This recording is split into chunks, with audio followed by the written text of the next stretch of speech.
චා කට්ටියටම මම දැන් අද කතා කරන්න යන්නේ තවත් ස්ලැන්ග්ස් ටික.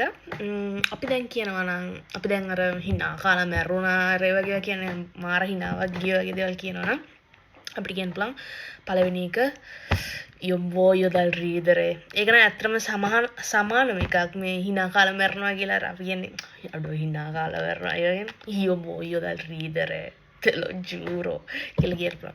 ඊට පස්සේ ආයේ කියනවා නම් ma che ridere raga අපිට එහෙම කියන්නත් පුළුවන් මොන හිනාවක්ද වගේ එකක් තමයි che ridere කියලා කියන්නේ.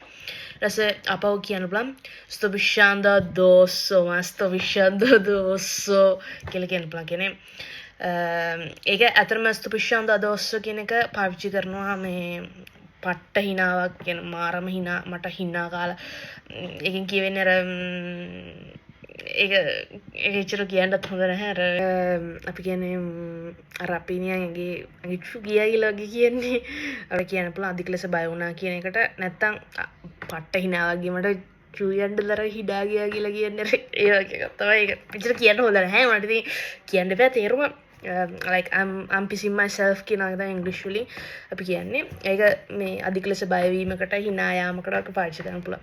ඉතින් මේ වගේ තමයි ඊළඟ මේ වගේ දාලා ගන්න ඉතාලි කුප්පේ ෆලෝ කරලා තියාගන්න. දසකම් චාෝ